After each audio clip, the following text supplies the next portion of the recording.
أشهد أن لا إله إلا الله وحده لا شريك له أشهد أن محمدا عبده ورسوله اللهم صل وسلم وبارك على نبينا محمد وعلى آله وأصحابه أجمعين ولا حول ولا قوة إلا بالله رب العالمين رب اشرح لي صدري ويسر لي أمري واحلل عقدة من لساني يفقه قولي أما بعد.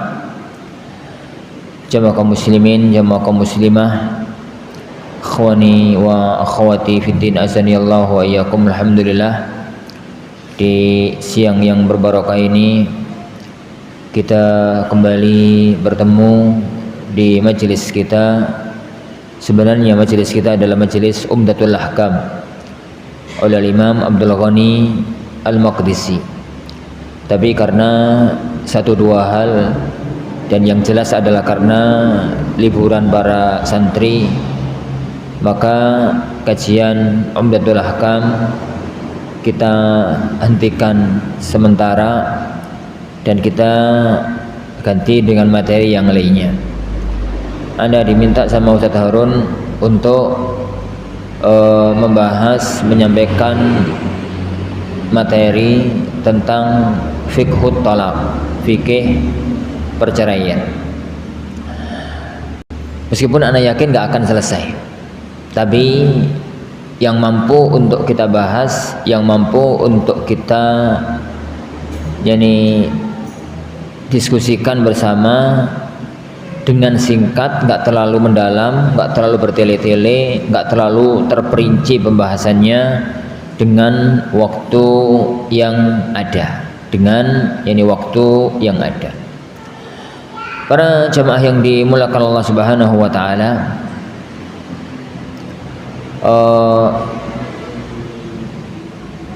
ana kelupaan enggak bawa kitab. Ana ambil, kita baca kitab aja ben lebih urutannya lebih jelas.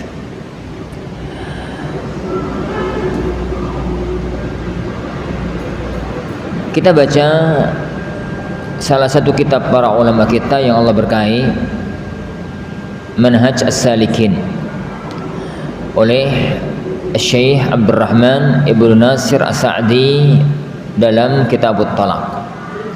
Dalam kitab At-Talaq, beliau mengatakan Kitabu At-Talaq. Apa itu talak? Tolak itu fakku aqdin nikah, melepaskan ikatan pernikahan.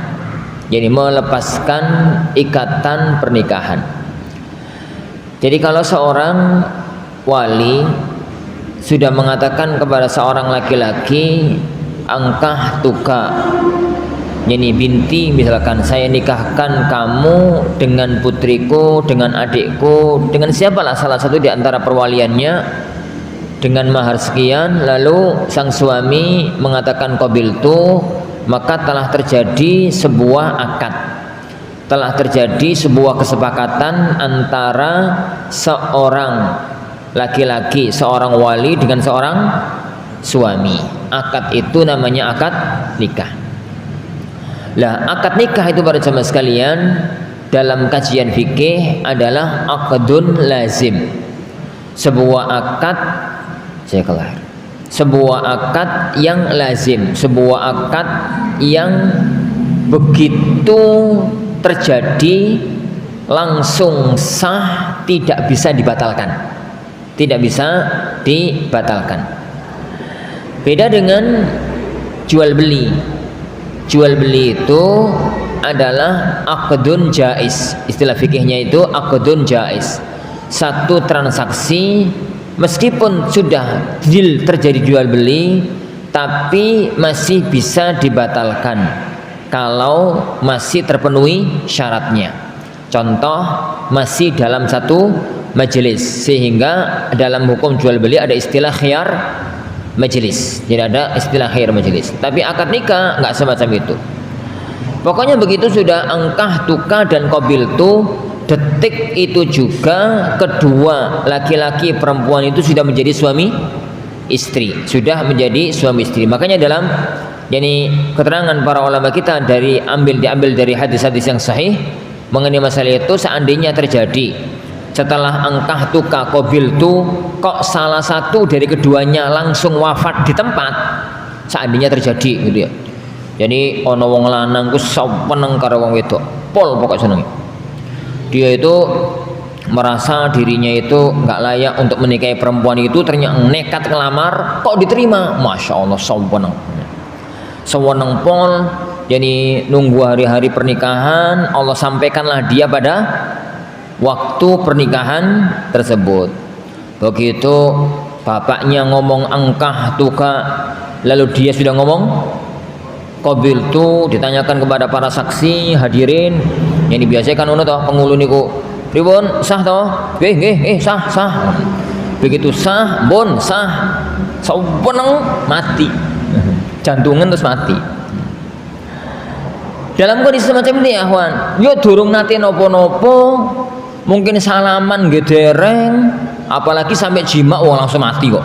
Nggih dereng, nggih durung nopo-nopo, tapi laki-laki perempuan itu sudah suami istri. Berlakulah fikih ada salah satu suami istri yang wafat.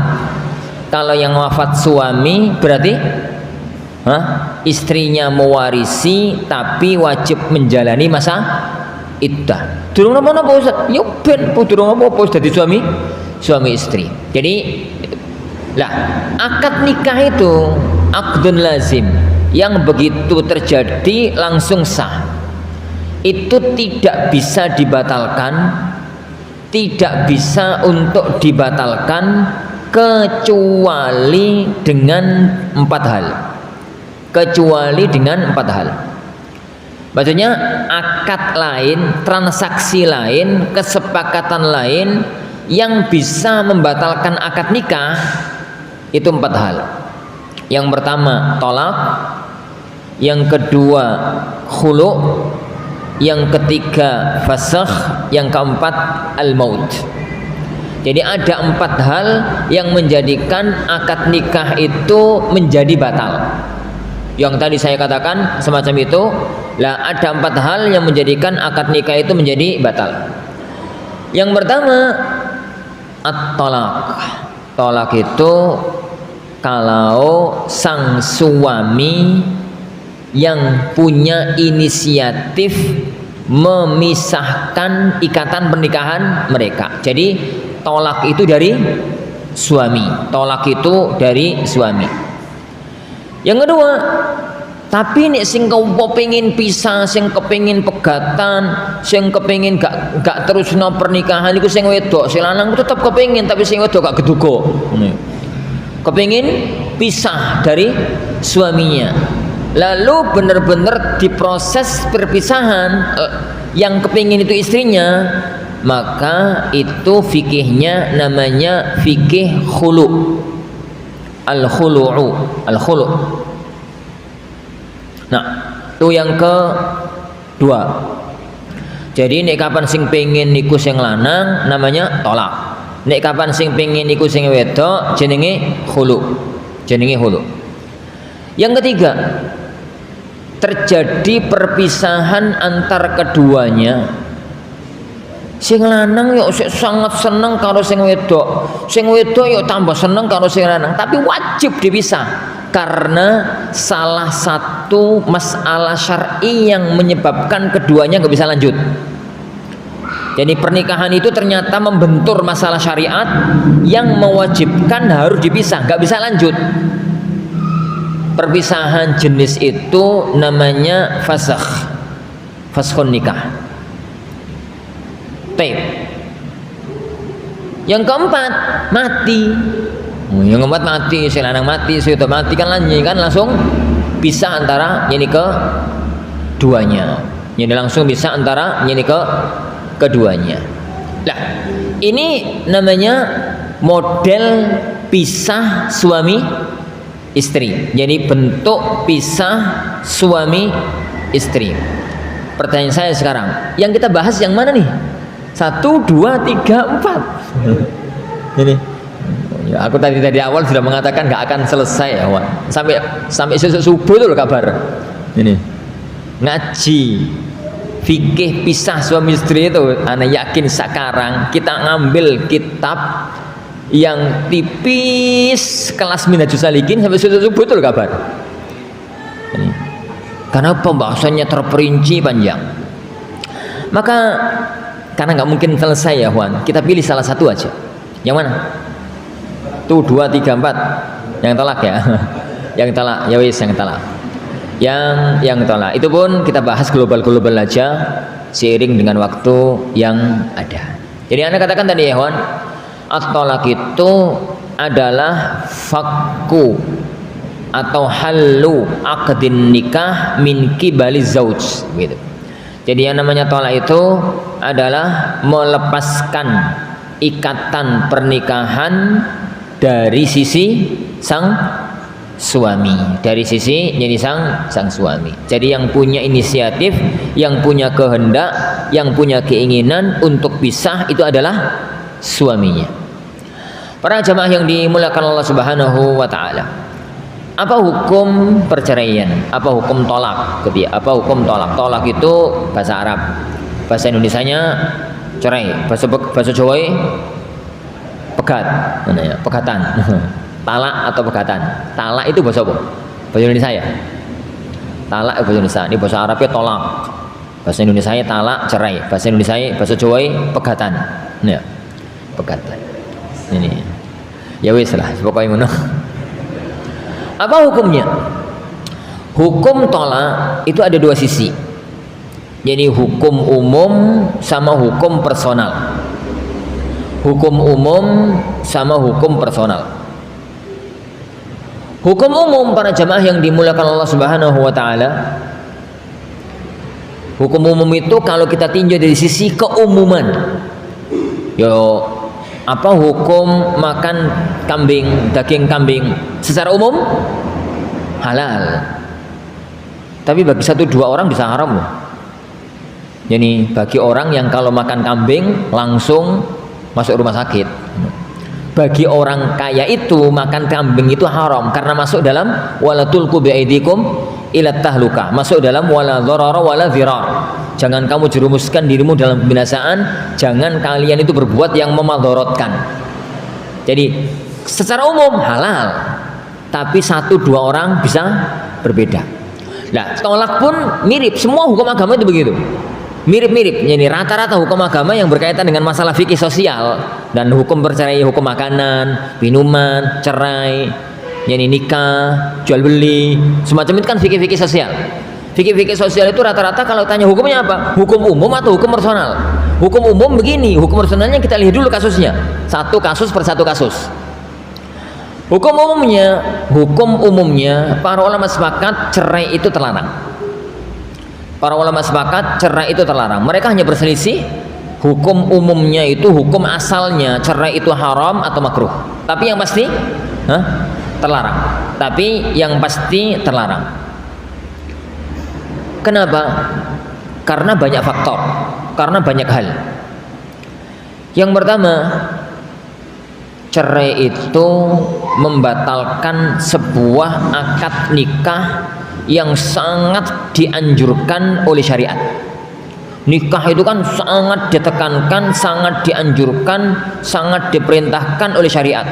Bahkan ada orang kalau nggak kepingin nikah gara-gara ben fokus ibadah dilarang oleh Rasulullah SAW. Jadi at-tabattul, istilah fikihnya itu namanya at-tabattul, kepingin fokus ibadah sampai nggak nikah itu malah dilarang.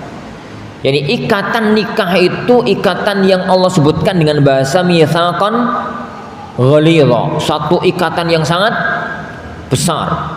Rasulullah SAW menyebutkan ikatan pernikahan itu adalah wa akhadtumuhunna bikalimatillah. Jadi wastahlaltum furujahunna bikalimatillah. Kalian ambil wanita-wanita itu, kalian halalkan farjinya menggunakan kalimat Allah, menggunakan syariat Allah.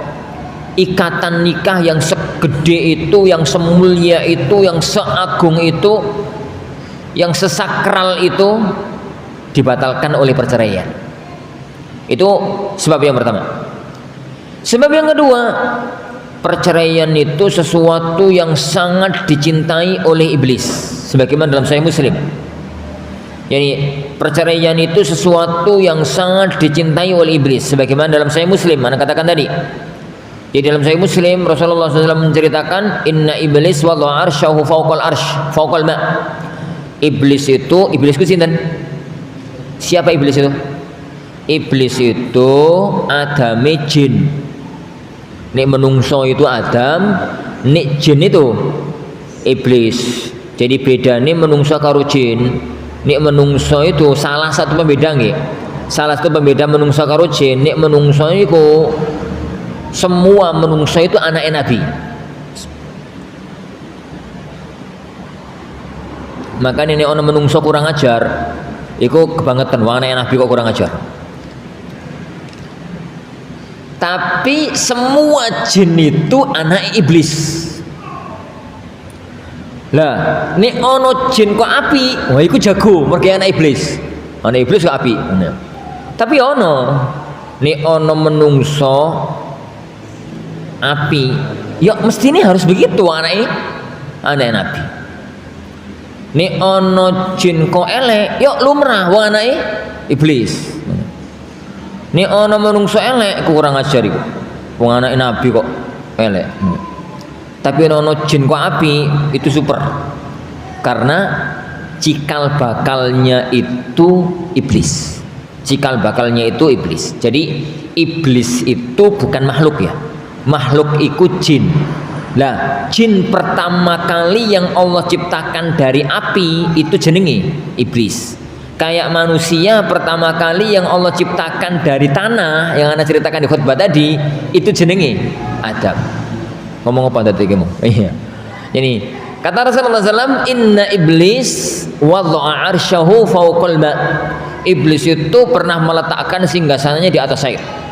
Lalu memanggil semua punggawa-punggawanya, pasukan-pasukannya ini dipanggil.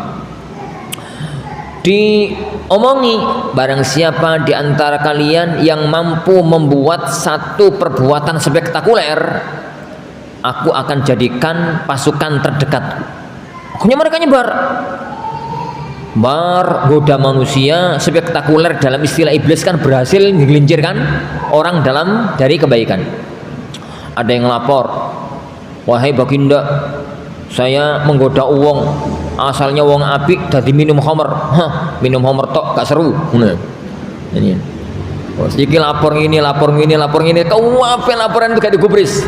Semua laporan orang-orang itu gak terlalu dinilai oleh iblis. Sampai ada salah satu di antara pasukannya yang datang. Wahai baginda raja, itu kalau kita menggunakan bahasa kita. Saya mendatangi keluarga yang harmonis. Saya goda sampai mereka tengkar, terus saya goda sampai mereka begatan. Ini iblisnya itu mengatakan anta huwa lo, sampean sing pasukan sing tak tunggu-tunggu ya koyo niku. Jadi hadis itu, ini lanjutan hadis itu faqarrabahu ilai. Akhirnya jin itu menjadi orang terdekatnya iblis. Orang terdekatnya iblis. Menunjukkan kepada kita bahwasanya perceraian itu perbuatan yang sangat amat dicenangi oleh iblis, dan semua perbuatan disenangi oleh iblis itu tercela, terlarang. Yang ketiga, efek dari cerai, efek dari perceraian. Anggaplah durung duwe anak. Cerai itu misahkan dua orang yang aslinya saling mencintai, dan misahkan dua keluarga yang aslinya saling mencintai.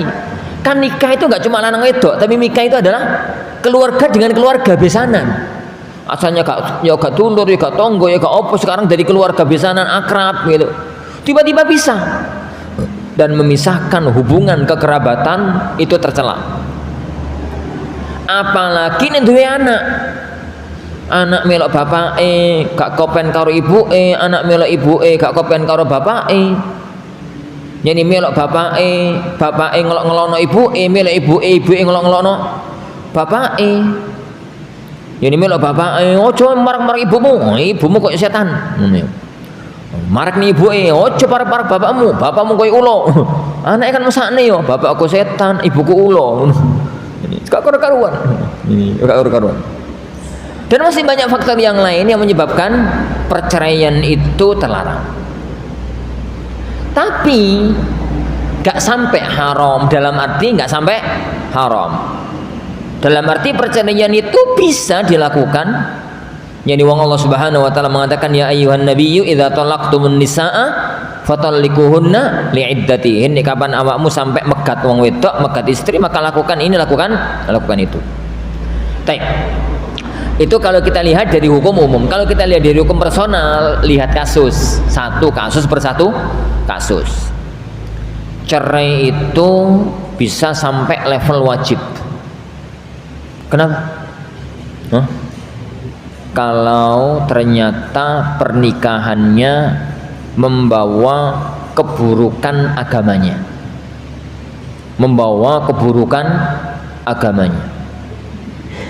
atau membawa efek terhadap fisiknya.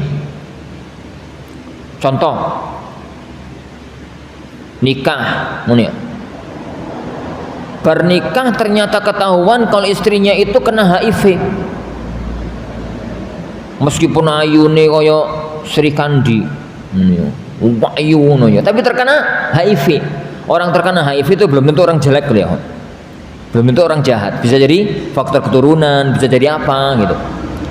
Jadi bisa jadi yani istrinya itu dari kecil memang sudah ada virus HIV. Dari bayi dia, ibunya yang jahat atau apalah gitu ya.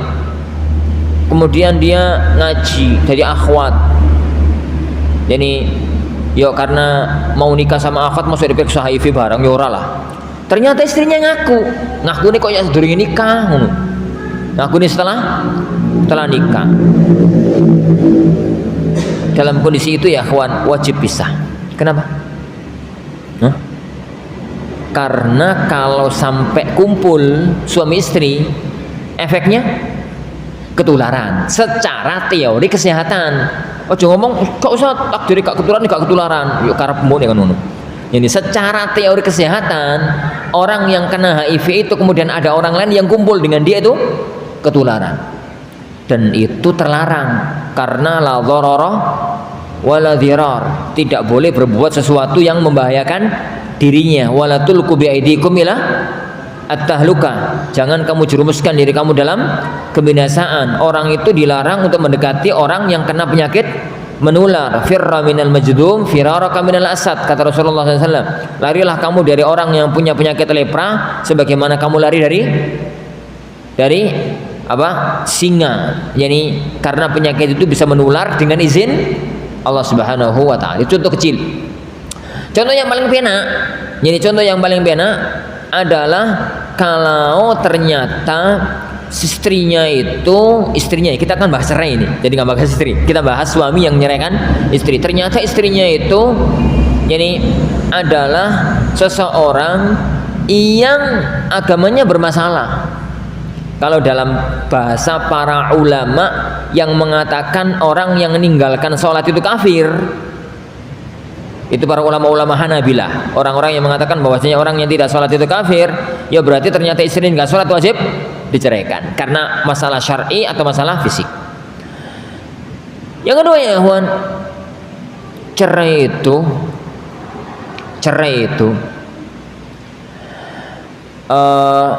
bisa jadi hukumnya terlarang, zalim, gono udan, gono angin, terus cerai itu terlarang. Sebagian ulama sampai mengatakan di level haram, tidak sampai level haram. Jadi ada yang sampai haram, ada yang kadang-kadang malah diperintahkan sesuai dengan kondisi yang ada, sesuai dengan ini kondisi yang ada. Baik, para jamaah yang dimuliakan Allah Subhanahu wa taala, kita lanjut. Kata Syekh Abdurrahman Sa'di rahimahullah, beliau mengatakan wa yaqa'ut talaqu bi kulli lafdhin dalla alaih. Perceraian itu bisa terjadi dengan semua lafaz yang menunjukkan cerai. Lah, lafaz cerai itu dalam kajian fikih ada dua, ada lafzus sharih, ada lafzu kinayah. Ada lafaz cerai yang tegas, ada lafaz cerai yang kinayah. Kinayah itu yang enggak jelas, yang enggak tegas. Apa itu ya lafzus sharih, lafaz sharih? Lafaz sharih, lafaz cerai yang tegas itu adalah sebuah kata kalau diucapkan oleh seorang suami kepada istrinya tidak ada kemungkinan makna kecuali pisah ikatan pernikahan. Anu ulangi. Lafaz sharih itu adalah satu kata apabila diucapkan seorang suami kepada seorang istri maka tidak ada kemungkinan maknanya kecuali apa? Pisah suami istri. Nggak ada kemungkinan makna kecuali itu. Lah, para ulama kita berselisih panjang mengenai masalah itu. Lafaz apa saja yang kondang dalam fikih Syafi'iyah itu 3, at-talaq wal firaq was sirah. Tapi wallahu alam, ya karena kita di negeri Indonesia ya kan, itu kan para ulama bahas untuk lafaz bahasa Arab gitu ya, untuk lafaz bahasa Arab. Tapi pegang aja definisinya. Sebuah kata kalau suami mengucapkannya kepada istri maka nggak mungkin ada makna lain kecuali itu. Sedangkan kinayah, sebuah kata apabila diucapkan oleh seorang suami kepada istri bisa bermakna itu, pegatan itu, cerai apa itu bisa rumah tangga, bisa bermakna yang lain. Bisa bermakna yang lain. Yang pertama itu yang pasti talak. Lafaz sharih itu yang pasti tolak. Bahasa kita talak. Kalau ada seorang suami ngomong, "Wis, tak talak kon." Ada kemungkinan mana lain? Ya nggak mungkin, ya itu katanya hanya itu toh. Nggak ada kemungkinan mana lain. Bahasa Indonesia sekarang, "Wis, kita cerai." Sekarang, mana? Ada kemungkinan mana lain? Nggak ada. Kalau dalam pandangan anak nggak ada. Dalam bahasa Jawa, "Wis, kon saiki tak pegat." Mana? Ada kemungkinan mana lain? Nggak ada. Maka lafaz itu namanya lafzus sharih. Lafaz sharih. Yang kedua, ada lafaz cerai itu namanya lafaz kinayah. Lafaz kinayah. Wis, nek ngene terus mulai wae. Lafaz mulia wae itu kan banyak kemungkinan. Kemungkinan pegatan, kemungkinan mulio dhisik sesuk bali sesuk bali neh. Lafaz pulanglah kamu ke rumah orang tuamu. Pulanglah kamu ke rumah orang tuamu. Sudah, ini sampai di sini dulu. Sampai di sini dulu itu karena apa? Lafaz itu. Lafaz semacam itu namanya lafzu al-kinayah. Dimaknai cerai, ya bisa. Dimaknai yang lain juga bisa. Di mana yang lain itu juga bisa. Jadi itu lafaz sharih, itu lafaz kinayah. Apa hukumnya ya kawan? Jika seorang suami melafadzkan lafaz sharih, berlakulah sabda Rasulullah sallallahu alaihi wasallam, "Salasun jidduhunna jiddun wa hazluhunna jidd."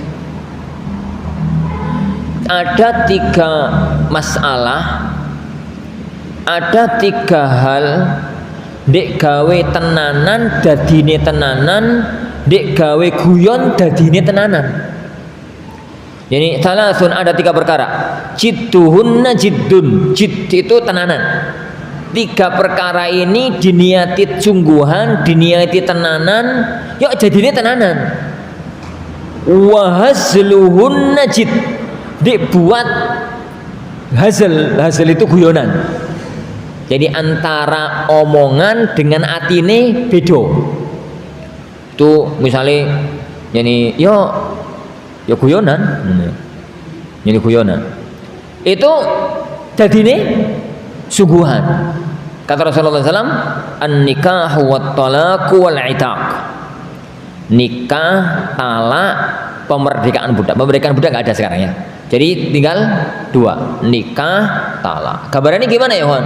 Kalau ada orang A punya anak perempuan tunggal, anaknya lanang akeh, tapi anak wedok tunggal.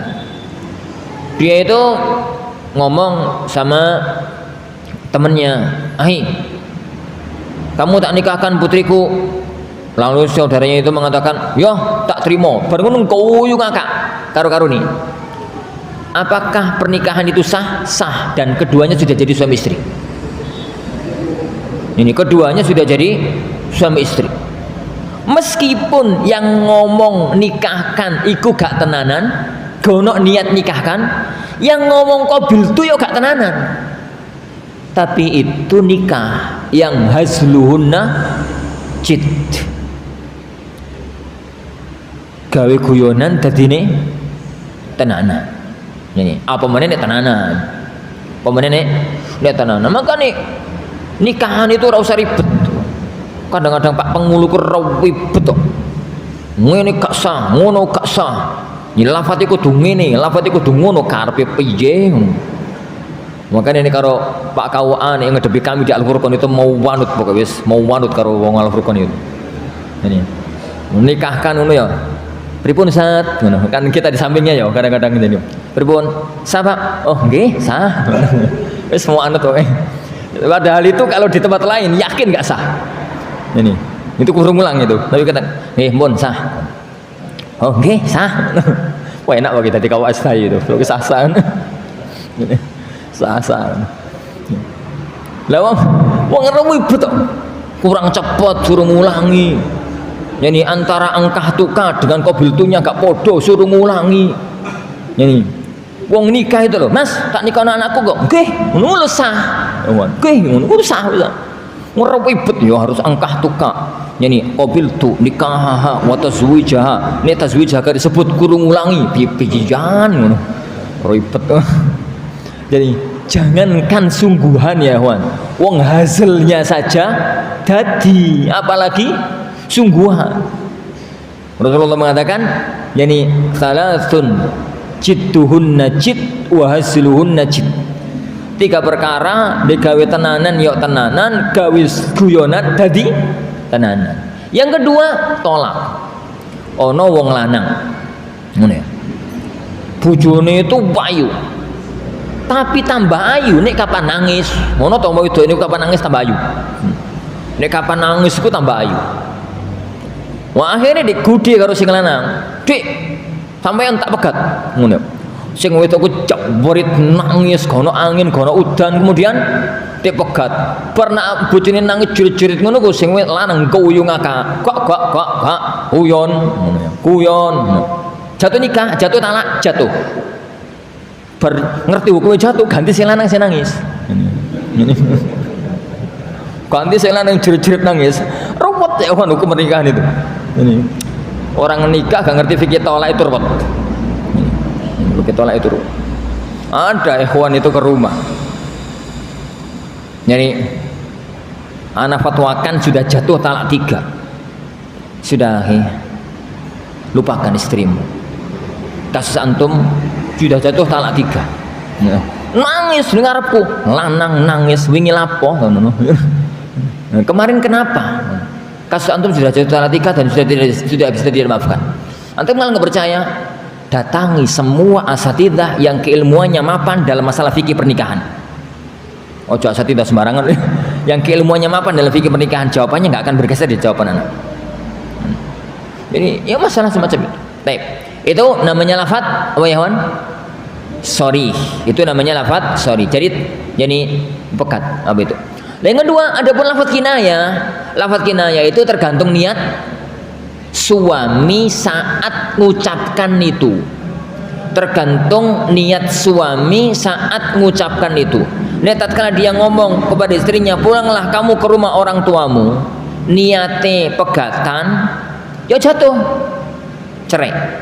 Tapi nek dia ngomong pulanglah kamu ke rumah orang tuamu, niati kita bisa sementara nenang ati se, aku ben iki nenang ati sampean mbek kono nenang ati ngono adem kita ketemu misalkan begitu. Nek niati ngono berarti enggak jatuh.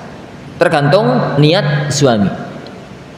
Tergantung niat suami. Kapan niat suami? Saat ngomong itu. Diambil dari mana dalilnya? Diambil dari kasus Rasulullah sallallahu alaihi wasallam dan kasus Hilal ibnu Umayyah. Rasulullah sallallahu alaihi wasallam itu pernah cerai 3 kali. 1 rujuk, 2 enggak rujuk. Siapa tahu? Rasulullah SAW dalam selama hidupnya itu pernah cerai 3 kali. Yang 1 rujuk, yang 2 bablas gak rujuk, bablas cerai. Siapa tahu?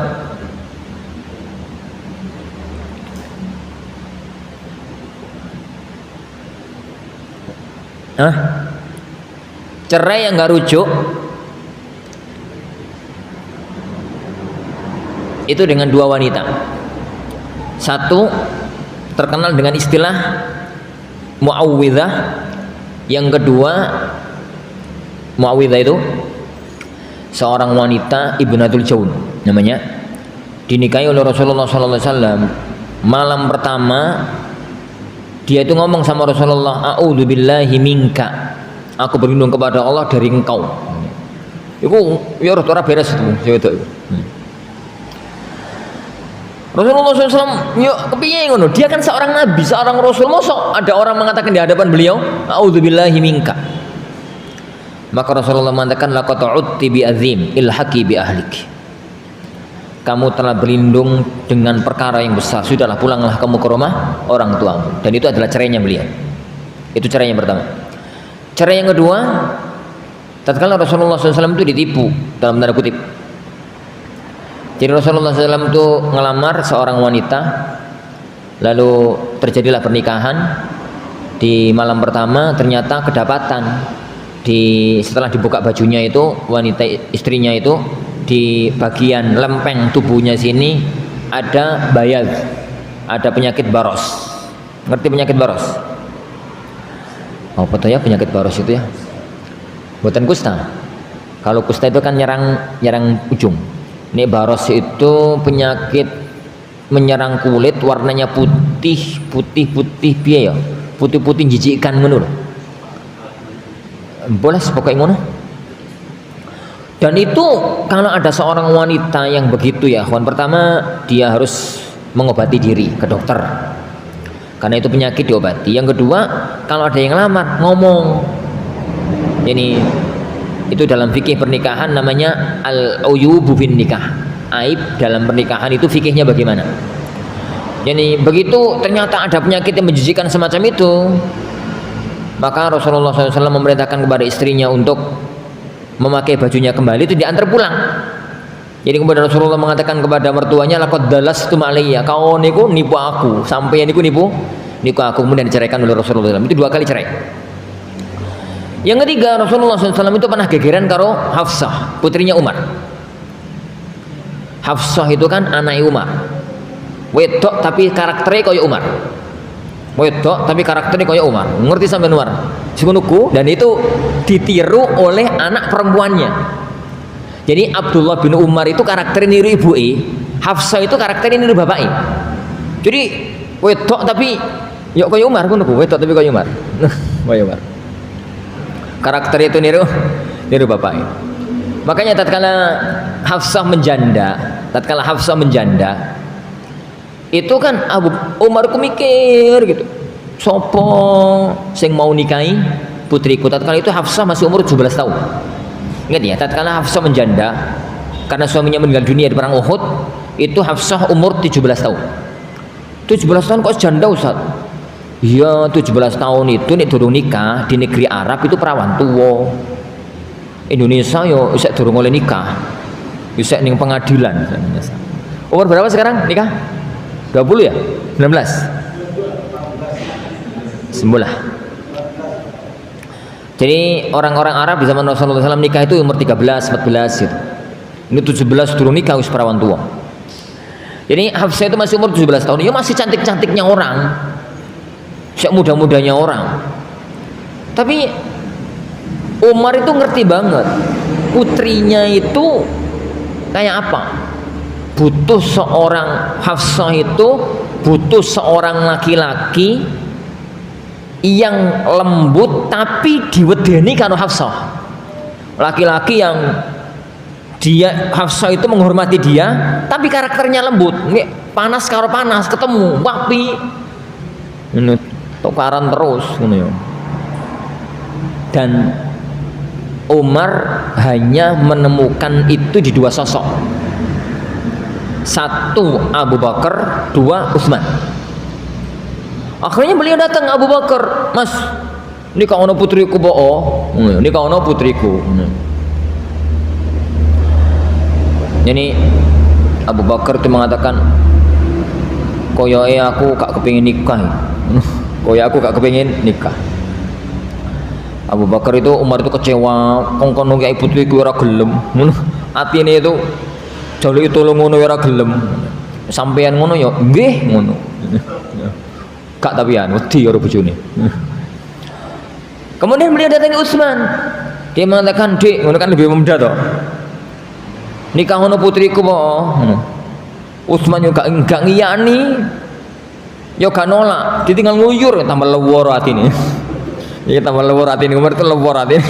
Tambah nemen gak digubres. Mending Abu Bakar jelas nolak. Iki tambah gak digubres. Nah, akhirnya Umar itu sewedi ngono menghadap sama Rasulullah SAW. Karep ngono wadul.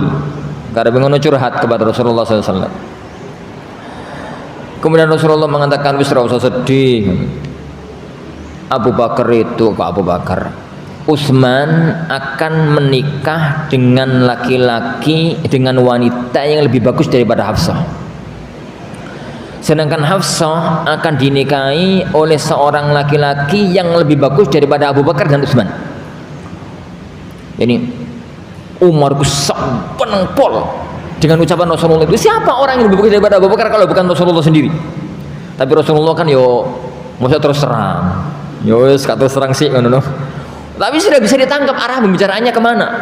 Umar kusawwan keluar dari tempatnya Rasulullah kusawwan ketemu Abu Bakar harus bisa menangkap kenapa kok tadi marah sekarang seneng.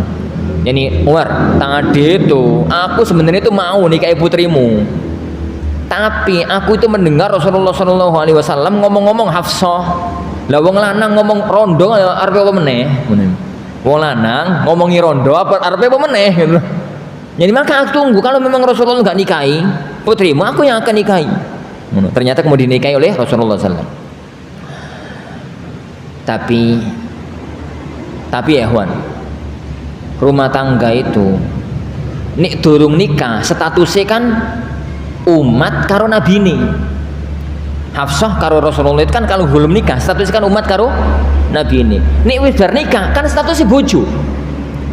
Antum misalkan nikahi murid antum sendiri, saat durunge nikah itu murid nggih saat ngono bernikah bernikah apa?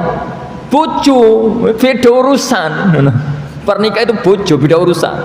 Berapa kali Rasulullah itu tengkar sama Hafsah? Beberapa kali Rasulullah tengkar sama Hafsah. Ada satu kisah panjang gak perlu anda ceritakan. Akhirnya Rasulullah SAW menceraikan Hafsah. Sampai cerai loh.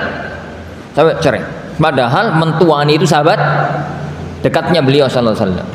Begitu cerai, Jibril datang. Jibril itu datang menghadap sama Rasulullah SAW lalu mengatakan, "Ya Muhammad, yani wahai Muhammad, rujuklah Hafsah, rujuk kembali Hafsah, fa innaha sawwamatun qawwamah." Karena Hafsah itu ahli poso, ahli sholat malam. Akhirnya karena si ngomong itu Jibril, Rasulullah manut. Akhirnya Rasulullah manut, dirujuk kembali Hafsah. Ngomong apa ada gini? Ada gini. Jadi Rasulullah SAW itu pernah cerai dengan kata-kata ilhaqi bi ahlik, pulang kamu ke rumah orang tuamu, karena niatnya cerai jadi cerai. Yang kedua kisah Hilal ibnu Umayyah. Hilal ibnu Umayyah kisahnya panjang sekali, anak pangkas di titik masalah.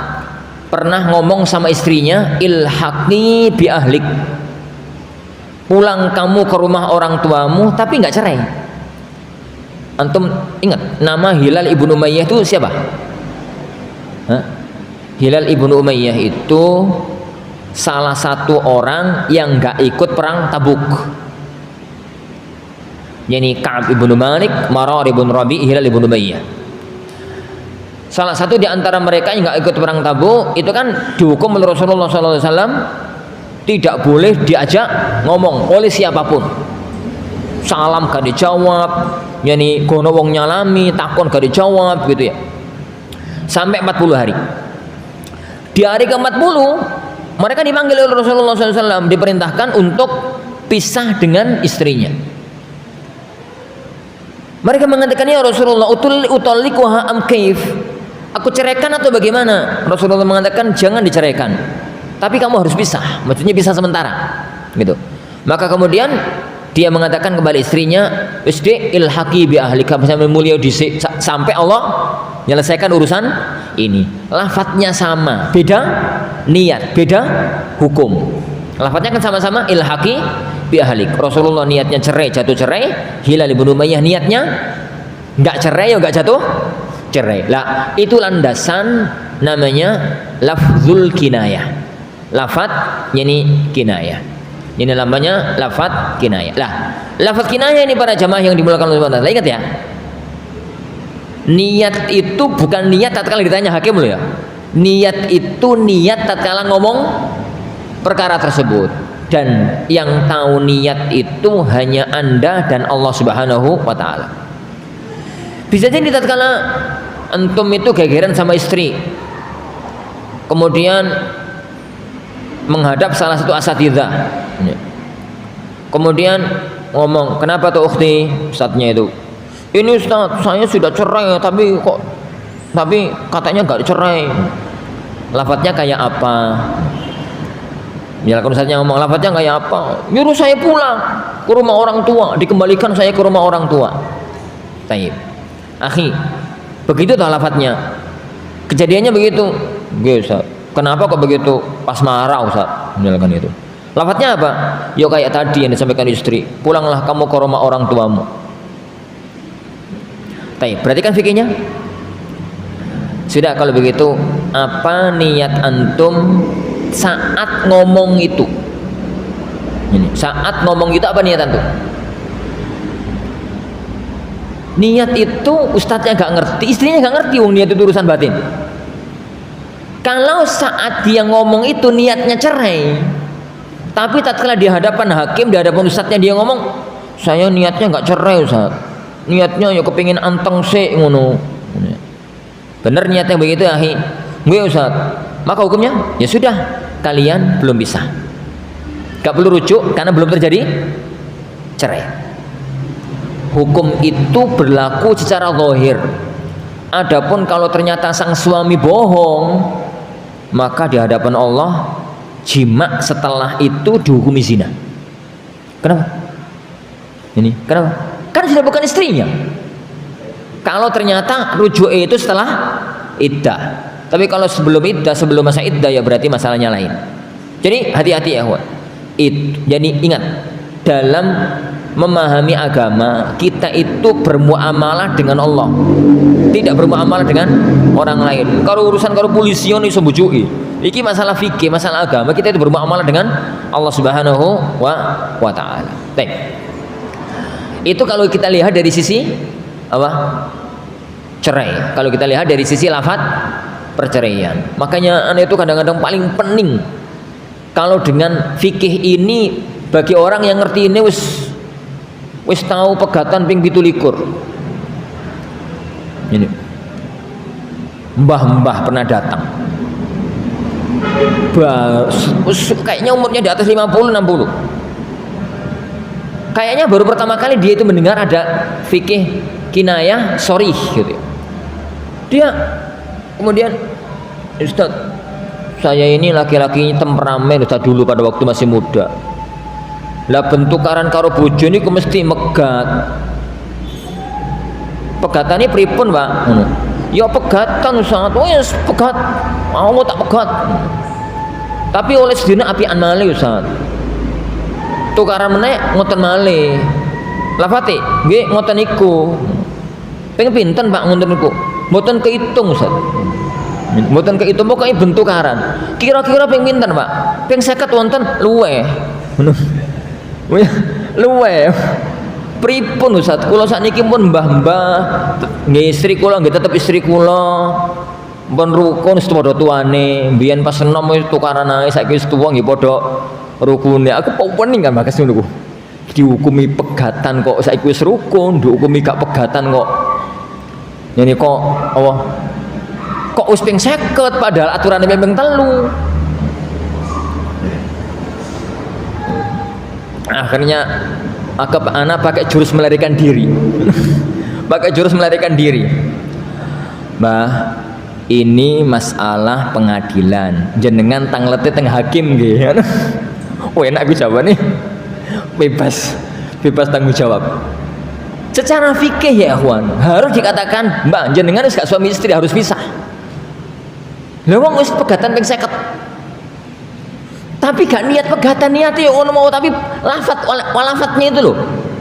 Jadi cerai dengan lafadz yang semacam, lafadznya pakai lafadz sorry, itu kan batasan maksimal cuma 3 kali. Itu ping 50 nih. Sedangkan kalau dikatakan Ustadz kan nggak tahu, saleh dewe gak ngerti. Ini orang ya Wan, hukum setegas ini, sesorih ini, nggak ada uzur bagi orang yang hidup di tengah-tengah komunitas syar'i. Akeh pengajian, akeh ustadz, akeh kiai. Mesti ini saat dulu nikah itu belajar fikih pernikahan. Daurah ngono lho, 2 jam, 3 jam. Bahwasanya apa ya? Hukum cerai itu begini, hukum nikah itu begini. Sebenarnya yang dilakukan oleh KUA itu udah bagus, jenenge rapak. Kan saat dulu nikah ono rapak ya. Ono enggak di gini?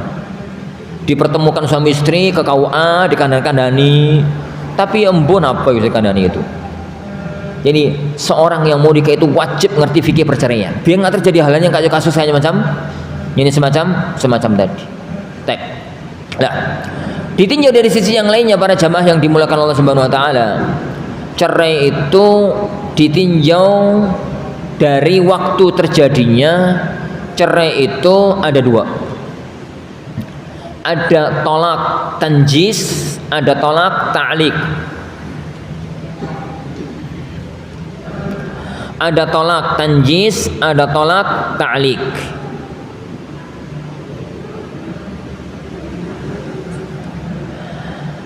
Tolak tanjis itu tolak yang cash. Detik itu tolak, detik itu jatuh. Yang ngomongi anti tolak, kamu tak pegat. Wis kita cerai. Lawat-lawat semacam itu. Itu jatuh saat itu juga. Jatuh saat itu juga. Tapi ada tolak itu, tolak ta'liq. Ada tolak itu namanya tolak ta'liq. Tolak ta'liq itu cerai, menceraikan istri tapi dikaitkan dengan sesuatu yang lain. Nek sampai awakmu ketemu maneh karo si fulan, kita cerai. Itu gara-gara nafsu. Jadi bojone sing lanang itu nesu karo istrine sampai ketemu sama laki-laki lain. Kalau dia mengatakan kalau kamu sampai ketemu lagi sama si fulan, ceraiku jatuh, maka kita cerai. Bukan begitu. Maka tatkala dia ngomong semacam itu, saat dia ngomong gak jatuh cerai. Kapan jatuh cerai? Begitu syarat itu terjadi. Ada seorang suami misalkan, dia itu mau pergi, istrinya itu gak kena dicancang di rumah, gak betah di rumah. Nah, kapan metu iku gak karu-karuan. Diomongi, "Dek, aku mau pergi seminggu, sampai di rumah wae ya, di rumah wis lengkap kebutuhan selama sepekan. Engko nek kurang, nelpon tak belikan online." Ya. Kak gelem. Ya tetap nyerobot. Berkali-kali suami ini jengkel. Ketika Arbe pergi lagi lalu mengatakan, aku mau pergi, kalau kamu sampai keluar rumah, yani maka cerai. Maka kita cerai. Tatkala ngomong begitu, gak jatuh cerai.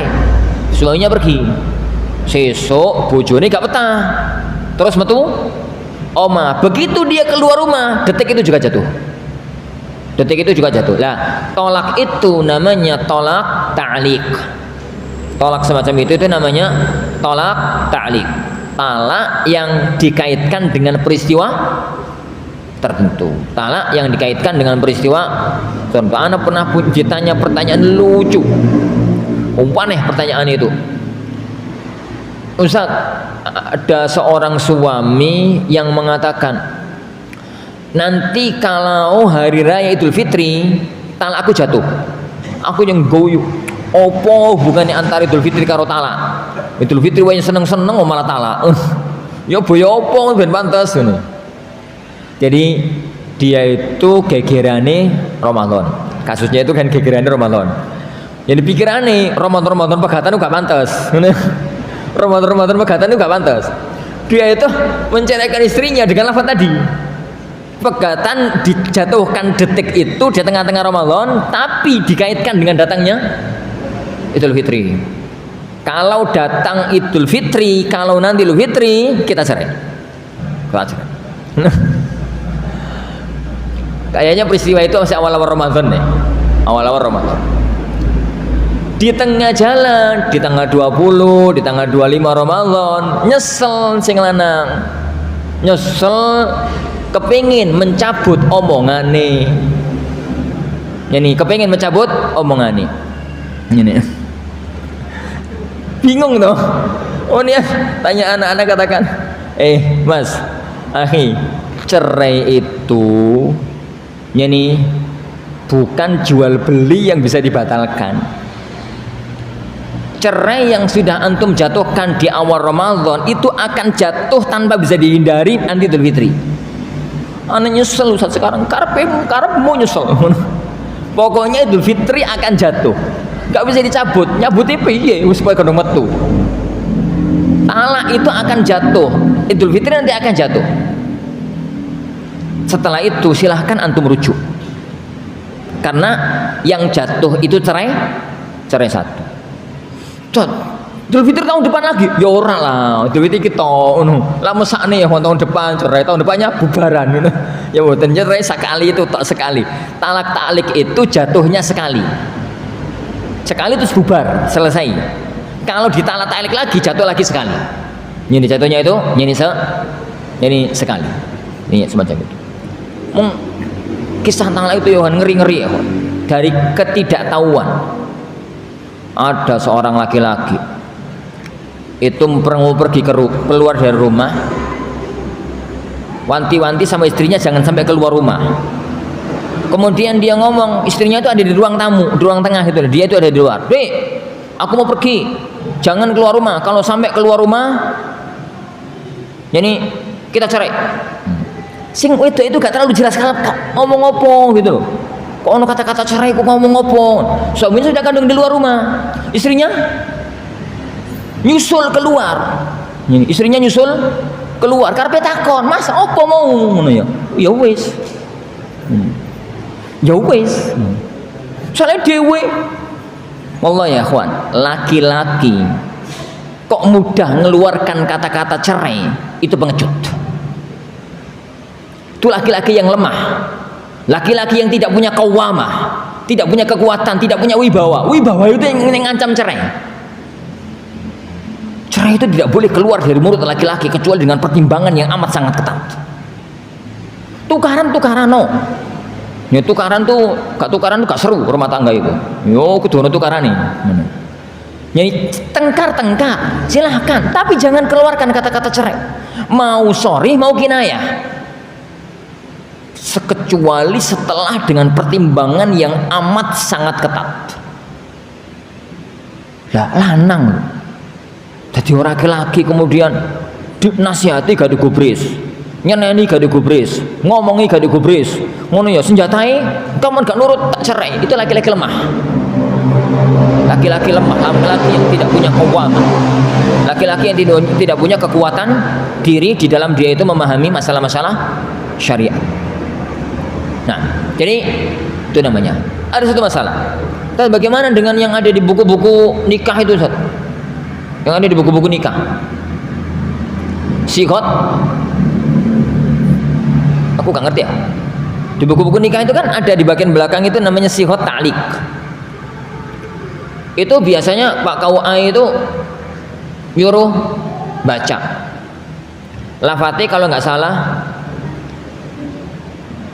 jika saya tidak menafkahi istri saya selama 6 bulan. Kalau nggak itu lafadznya. Nih. Lalu istri saya tidak ridho dan melaporkan ke hakim, maka jatuh talak saya 1. Ya, gitu lafadznya. Aku mbiyen ra maca iku, tapi apalah aku. Tapi biar pada waktu aku nikah itu KUA nakalan. Mas, tanda tangan Mas. Oh nggih. Tanda tangan mriki, nggih, tanda tangan mriki. Kan tanda tangan mesti diwaca. Ini, tanda tangan mriki, tanda tangan mriki, tanda tangan mriki. Setelah beberapa waktu kemudian anak buka-buka buku nikah. Lah, sighot ta'liq ternyata tanda tangani. Tapi enggak sah. Kenapa? Tanda tangan itu enggak fungsi. Kenapa Anda enggak ngerti yang tanda tangan ini? Anda enggak ngerti yang di tanda tangan itu enggak ngerti. Sekarang masalahnya adalah yang ngerti itu lalu tanda tangan. Mas, mocon dulu Mas. Ini Mas. Paham? Nggih, tanda tangan nggih. Nggih, tanda tangan. Itu sah. Atau dibaca dan itu sah. Atau dibaca dan itu sah. Tapi ya kawan, sighot ta'liq itu enggak terlalu ngeri-ngeri banget, enggak usah terlalu ngeri-ngeri banget. Kenapa? Cermati lafadznya. Jika saya tidak menafkahi istri selama 6 bulan. Itu pertama. 6 bulan berturut-turut berarti. Lalu istri saya tidak ridho dan melaporkan ke hakim, maka jatuh cerai saya 1. Lafadznya kan begitu. Berarti nih istri antum gak antum nafkahi selama setahun, tapi ridho, yo gak jatuh talak taliknya, ridho. Atau gak ridho tapi gak dilaporkan ke hakim, yo gak jatuh. Ngono iku weger wong itu. Kenapa dibaca? Ya ben baca yo. Ada nikah di Al-Furqan itu. Ada ustaz itu lugu, dia kon maca, dibaca, oh buantar lagi, anak di luar. Anak di luar gak ikut di dalam. Ini. Dibaca sampai lafaz jatuh cerai saya 1. Itu yang di dalam gue ger. Ustaz, kenapa dibaca? Anak masuk. Ustaz, gimana Ustaz? Kadung maca Ustaz. Yo ben to maca ya. Ben gak masalah. Perhatikan kata-katanya. Dan istri saya tidak ridho lalu melaporkannya ke hakim. Jadi 3 tahapan. Kalau 3 tahapan ini terjadi, memang langsung jatuh talak. Sing wis kadung moco, sing wis kadung jadi baca, jadi sighot ta'liq tersebut. Tapi kalau bisa ya kawan jangan dibaca. Jangan dibaca, dipaksa moco, ora usah. Ini, moco ora usah. Iku au air ora beres dengan masa-masa moco itu. Ini. Allahu a'lam. Bismillah. Nah, pada darajani Allah wa iyakum. Masalahnya panjang ini. Terakhir aja, masalah terakhir yang ingin Anda sampaikan. Jadi cerai dalam agama kita, cerai dalam syariat agama kita, itu nggak boleh dijatuhkan kecuali pada saat seorang suami gak tega megat istri ini. Salah satu di antara keindahan agama kita, maqasidus syariah dalam pernikahan, cerai itu dibolehkan. Kalau harus cerai dibolehkan di waktu seorang suami gak tega megat. Karena cerai itu dibolehkan di 2 tempat, selain itu gak boleh. Satu, saat istrinya sedang hamil yang nampak kehamilannya. Indal hamal al-bayyin hamluha. Itu dalam bahasa fikih. Jadi tatkala sedang hamil yang nampak kehamilannya. Wis 5 wulan, wis 6 wulan ngono. Nek kepengin pegatan. Tapi rata-rata wong lanang gak tega. Tega bojone gak tega. Anake engko anakku lahir gak duwe bapak ngono. Ini gak duwe kono sing ngramut. Ini itu pertama. Yang kedua, saat istrinya suci, maksudnya tidak haid dan belum dikumpuli. Iki masalah nih bagi wong sing bojone siji. Nek sing bojone papat gak patek masalah. Jadi kalau istrinya itu di masa suci tapi sudah dikumpuli, nggak boleh cerai. Di waktu haid dan nifas nggak boleh cerai. Cerai itu adalah di waktu suci yang belum dia kumpuli. Di saat butuh wong lanang ning wong wedok.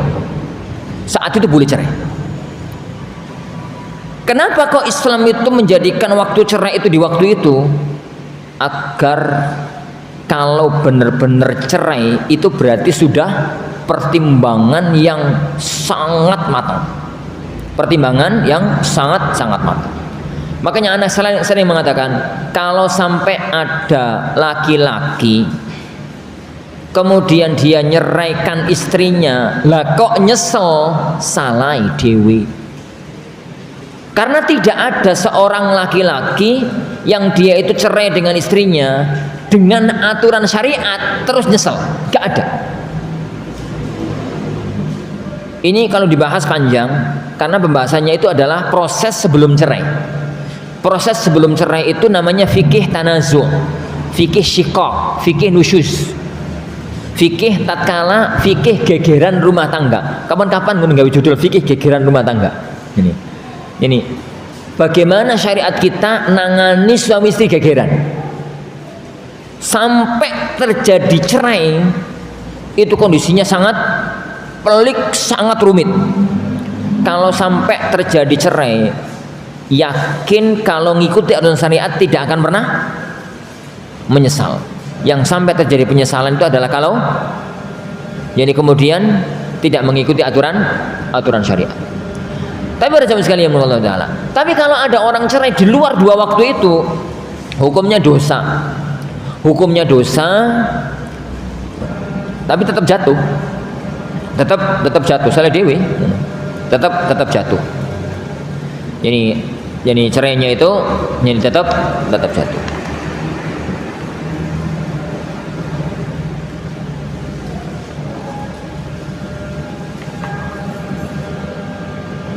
Ini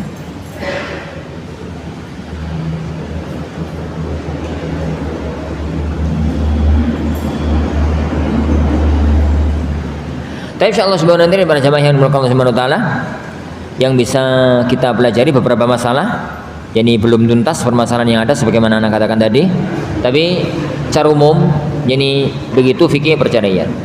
Jadi fikih perceraian, fikih sebelum cerai, fikih saat cerai, fikih setelah cerai. Yang kita bahas tadi adalah fikih di saat terjadi ini perceraian. Dan masih ada beberapa masalah-masalah yang lainnya yang Allahu a'lam bishawab. Barangkali ada yang mau didiskusikan, monggo, barakallahu fikum. Fadhal. Betul ya.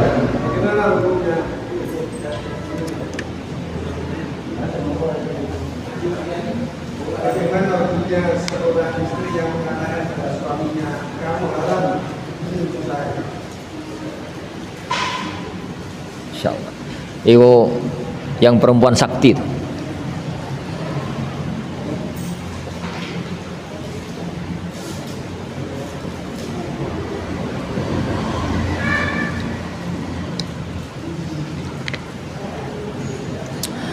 Tapi para jamaah yang Allah Subhanahu wa ta'ala, kalau ada seorang istri mengatakan haram bagimu nyentuh diriku, kamu haram menyentuh saya,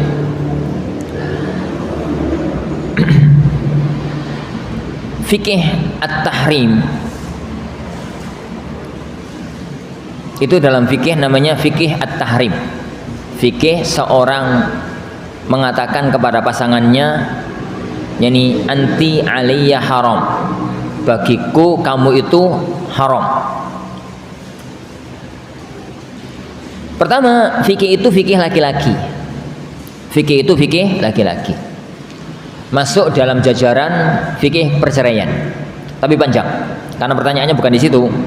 Pertanyaannya kebalik. Jadi yang ada hukum kalau mengatakan lafadz haram itu dari titik suami. Kalau seorang suami mengatakan anti alayya haram, haram bagiku menyentuh dirimu. Seorang suami ngomong semacam itu pas nesu sama bojone ngono, kemudian dia ngomong anti alayya haram, yani haram bagiku menyentuh dirimu, dengan lafadz haram ya, ada lafadz haramnya. Itu ada hukum yang berkepanjangan dalam fikih perceraian. Tapi kalau dibalik, istri yang mengatakan haram bagi kamu menyentuh diriku, itu nggak punya efek sama sekali, nggak punya efek sama sekali. Dari efek fikih lah ya, dari efek fikih nggak punya efek sama sekali. Seorang istri itu kalau nggak ridho dengan istrinya, kalau nggak ridho dengan suaminya, gak senang dengan suaminya, kepingin pisah dengan suaminya, ada jalurnya. Ini Google Map itu beda jalur. Bukan lewat jalur perceraian, tapi lewat jalur hulu. Jalurnya beda. Jadi kalau yang tidak kepingin lanjutkan rumah tangga itu istrinya boleh, tapi bukan lewat jalur perceraian. Jalurnya itu adalah jalur hulu. Lafaz tadi secara fikih nggak punya efek, tapi secara maqasidun nikah butuh dijadikan bahan perhatian yang kuat. Jadi yang kita kaji itu para jamaah sekalian tadi, yang kita kaji tadi itu kan adalah kajian fikih ya. Rumah tangga itu tidak semuanya dikaji dengan kajian fikih. Rumah tangga itu kalau cuma kajian fikih tok itu koyok pasar, jadi kaku hukumnya. Rumah tangga itu dikaji dengan kajian maqasid, dikaji dengan kajian ini, dikaji dengan kajian itu. Nah, kalau dari sisi fikih, ucapan itu sama sekali nggak punya efek.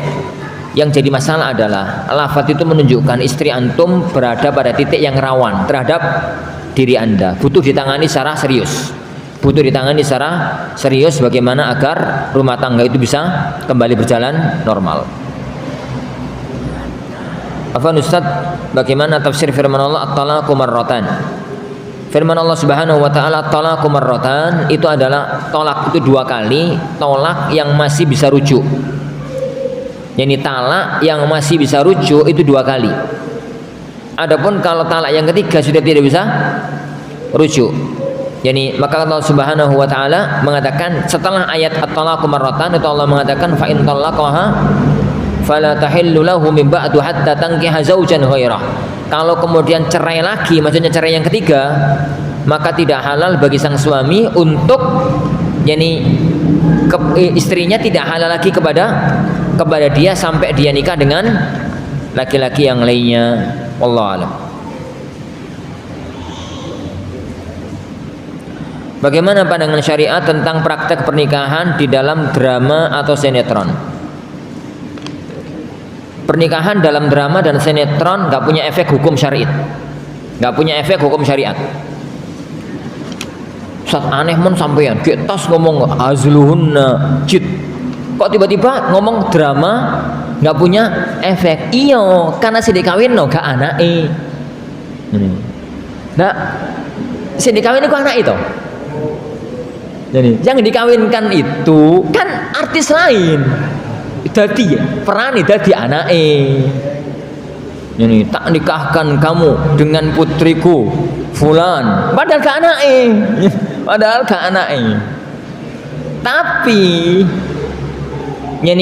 peran sinetron itu akan sah kalau sing dadi bapak karo anak memang bener-bener bapak karo anak. Tapi apa ono? Peran sinetron itu sing dadi bapak karo anak bener-bener bapak dan anak. Lalu sinetronnya itu ada pernikahan, kalau itu sah, tapi kok ora ono. Lah anake wong dinikahno ya ora oleh. Makanya katakan ya Wan, pernikahan dalam drama dan sinetron itu nggak ada efek hukum. Kenapa? Ya karena nggak anake. Ya karena gak anake wong. Allah.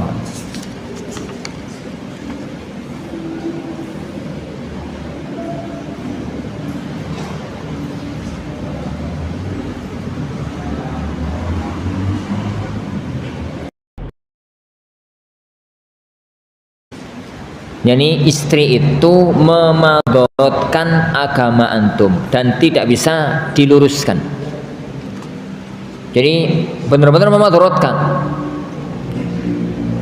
menyelamatkan agama jauh di atas menyelamatkan rumah tangga. Yang kedua, kalau memadorotkan fisik, madorot yang benar-benar madorot ya, sampai kena HIV, sampai kena apa begitu. Sedangkan antum tidak mempunyai istri yang lain. Ingat ucapan saya, sedangkan antum tidak punya istri yang lainnya.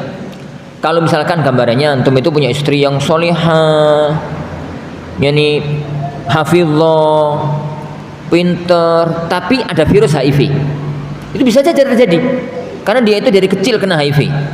Tapi kemudian dia mondok jadi hawi atau pinter dan dia bisa bertahan hidup dengan obat. Ya kan, HIV itu kan nggak bisa dibunuh tapi bisa dihentikan lajunya. Lajunya bisa dihentikan, ya sehat selalu, tapi selalu tiap hari minum obat. Tapi yang jimai dia ya tetap kena HIV. Dia itu bolehkah mempertahankan jadi istrinya? Boleh, asalkan nggak sampai dikumpuli. Caranya piye? Ya kawin punya istri lain untuk melampiaskan syahwat biologisnya. Istrinya itu adalah jadi sebagai istri dan dia ridho, istrinya itu ridho. Kita tetap suami istri deh nggih, tapi kita nggak akan jima. Kita tetap suami istri nggih mas, itu lebih bagus, misalkan begitu. Ridho, saling ridho, nggak ada masalah. Yang jadi masalah adalah antum kalau nggak jima khawatir zino, nek jima istrinya itu kena HIV. Dalam kondisi semacam ini nggak ada jalan kecuali cerai. Jadi nggak ada jalan kecuali cerai. Nah,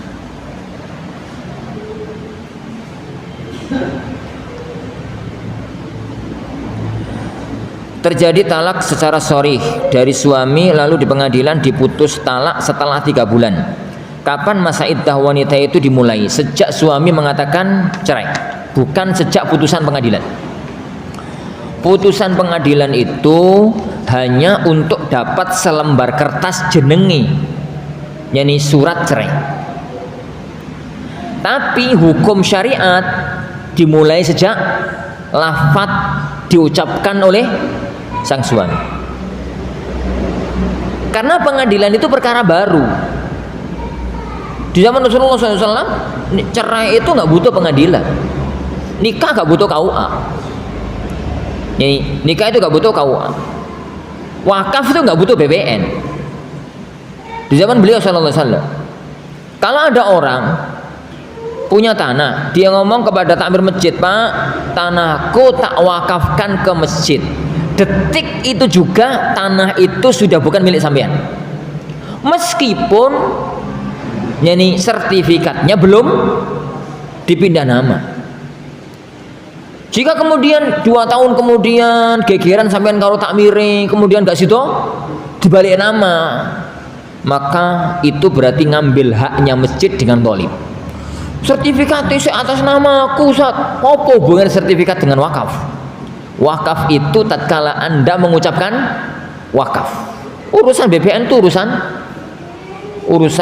sertifikat itu urusan BPN. Urusan syariat itu urusan Anda mengucapkan kata-kata wakaf. Nah, apakah sah perempuan hamil melakukan akad nikah? Karena banyak yang hamil di luar nikah setelah itu menikah dalam kondisi hamil. Tuh, terima kasih.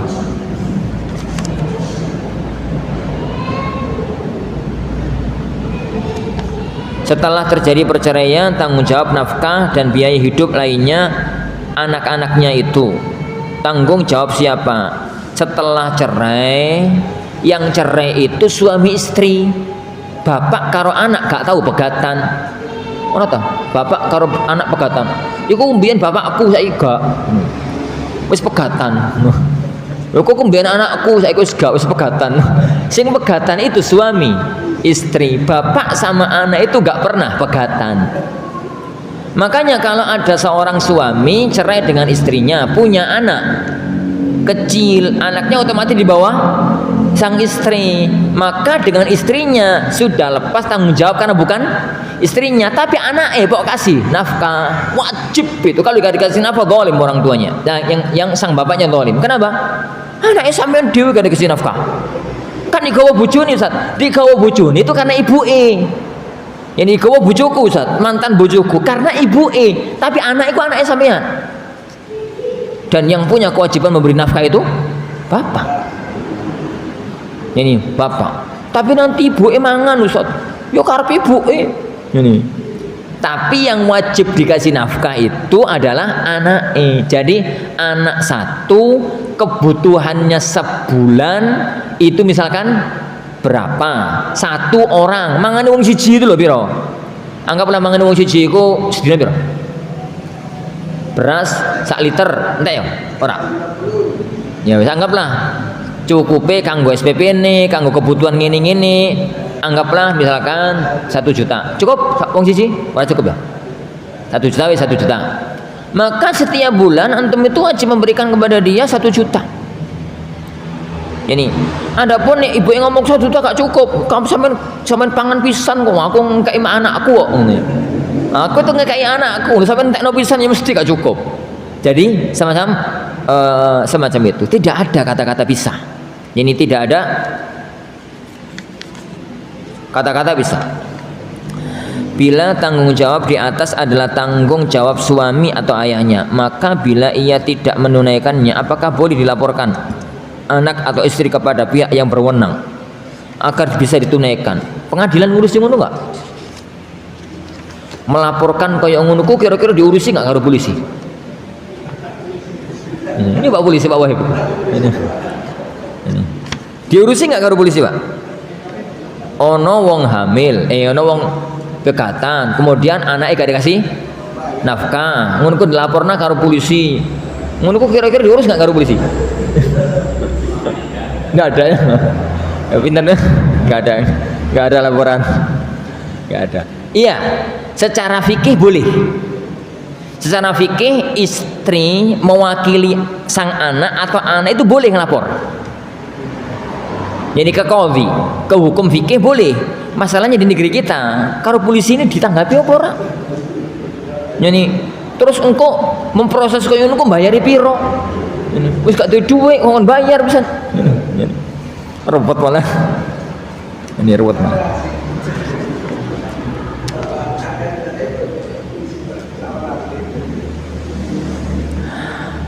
Apakah sah perempuan hamil melakukan akad nikah? Karena banyak yang hamil di luar nikah setelah itu menikah dengan kondisi hamil. Wanita hamil di luar nikah itu ada 2 kemungkinan. Kemungkinan yang pertama, yang nikahi adalah yang menghamili. Jadi wanita itu hamil di luar nikah dan yang menikahinya adalah laki-laki yang menghamili dia saja. Ini saja, kata-kata. Dalam artian dia itu hamilnya hanya oleh 1 orang. Pacaran, kemudian kecelakaan, kemudian hamil, kemudian nikah, dan tidak ada laki-laki lain yang ikut menghamili. Itu kasus pertama. Kasus kedua, wanita hamil di luar nikah terus dinikahi oleh laki-laki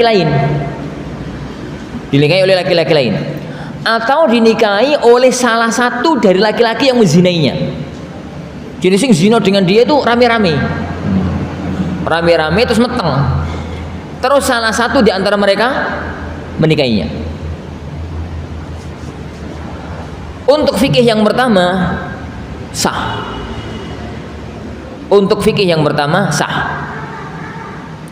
Jadi zina walidzubillah, terus hamil, terus dinikahi, itu sah.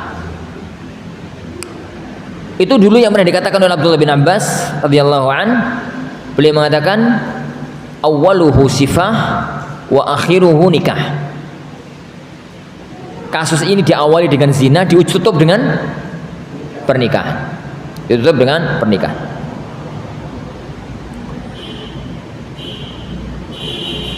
Tapi nek ngono penak Ustaz yo. Sah yo ngono aja ngono. Robot ngono.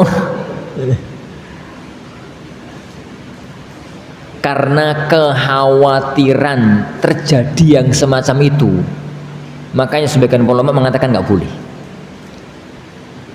Karena kekhawatiran itu padahal fikihnya itu boleh loh. Tapi Anda melihat di negeri kita, kalau kita katakan nggak boleh, itu tambah ruwet. Di negeri kita ya Juan, kalau kita katakan nggak boleh, itu tambah ruwet. Kenapa? Negeri kita itu negeri bebas.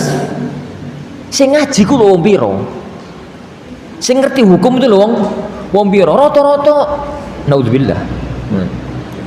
Kalau kemudian pintu itu kita tutup, kayaknya kok semakin rawan. Di Saudi, fatwa para ulama itu rata-rata mengatakan nggak boleh. Tapi cermati fatwa-fatwa para ulama kita.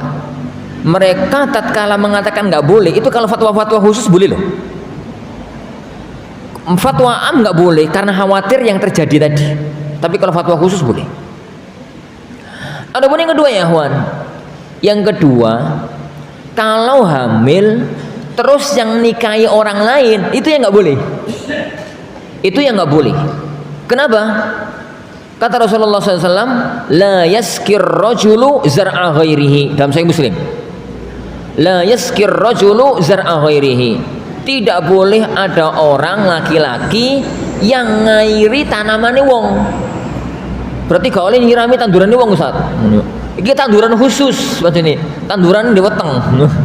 Tanduran di weteng. Jadi la yaskir, kata Rasulullah SAW, la yaskir rajulu zar'a ghairihi. Tidak boleh ada seorang laki-laki yang nyirami tandurane wong. Bojone sampean kuwi tanduri karo wong. Ojo sampean. Tandurine, ojo sampean sirami maksudnya itu. Sampean nikahi. Itu yang enggak boleh. Adapun yang pertama ya akhwan, adapun yang pertama, kalau nikahnya sih nggak apa-apa.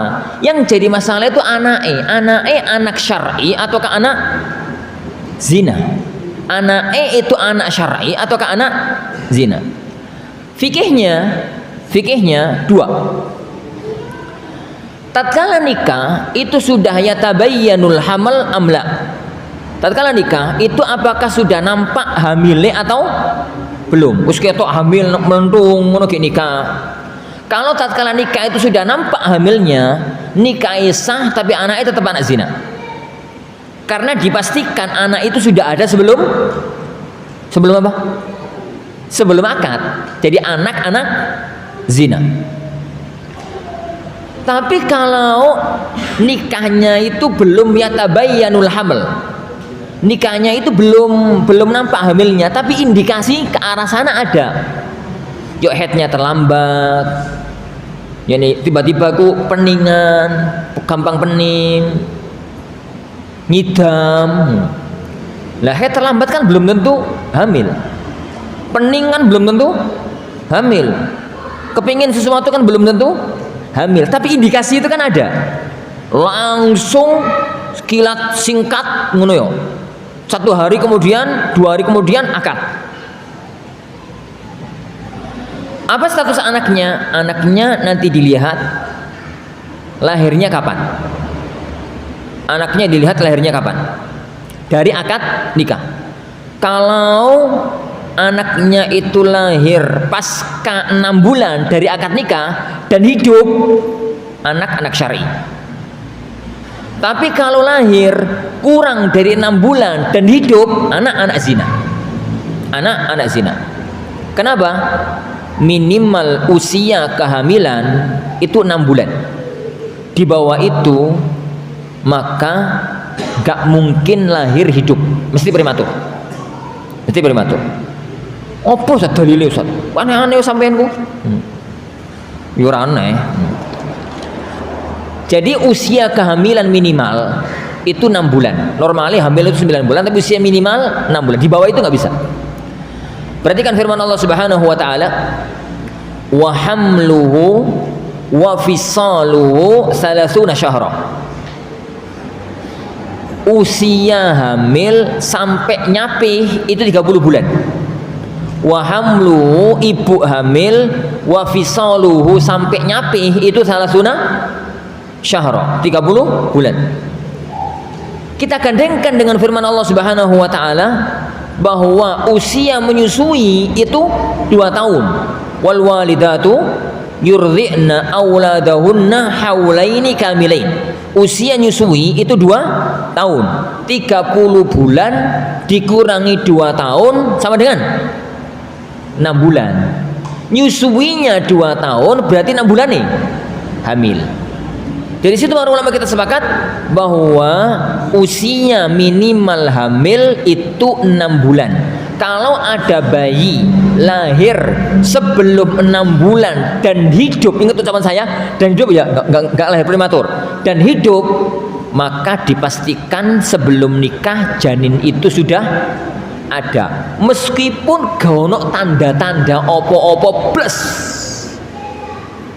Karena bisa jadi loh, ada orang itu hamil yuk pening ya ora, petangnya gede ya ora. Oh yo, kak gede-gede mana maksudnya? Ada satu kasus lucu di kampung Ana, tonggo kampung, tonggo rumah, kampung orang tua, menjadi kampungnya orang tua, tonggo rumah. Jadi ada seorang adik-adik, mbak-mbak ya, usia SMP. Sekolahnya itu dari rumah kisaran jarak 3 kilo. Dari rumah itu 3 kilo. Berangkat dari rumah, sekolah pulang, sekolah pulang, sekolah pulang, mbak-mbak itu. Suatu hari dia itu hidup sama neneknya, sama ibu sama mbah lanang, mbah wedok, mbah lanang sama ibu. Karena bapaknya kerja di luar negeri. Suatu hari pagi-pagi gitu, sang adik yang usia SMP itu mengeluhkan perutnya sakit, ngomong nih bayi, mbak perutku lorong dia, ya turu. Begitu turu, ngeden metu bayi nih. Mbak itu pingsan langsung, jerit pingsan. Ibu jerit pingsan, karek mbak sing lanang sekuat. Datang ke bidan desa. Bidan desa nangani lahir normal 9 bulan. Normal 9 bulan. Yang menjadi keajaiban dunia, meteng 9 ulan, sak omah gono sing ngerti. Hamil 9 bulan, ono mbah lanang, ono mbah wedok, ono ibuke gono sing ngerti.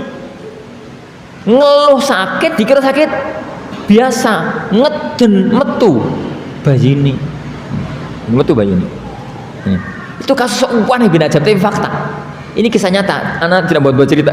Ini kisah nyata. Nah, bisa jadi ya kawan, orang itu kasus hamil tapi wetenge gak wetenge gede.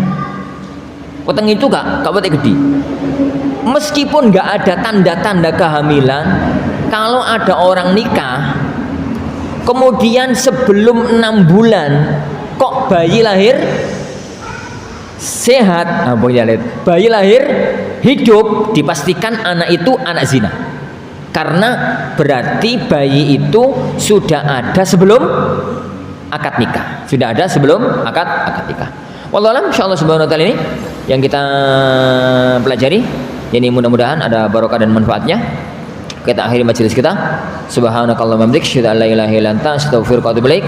Wa sallallahu wa sallam wa baraka nabi Muhammad. Assalamualaikum warahmatullahi wabarakatuh.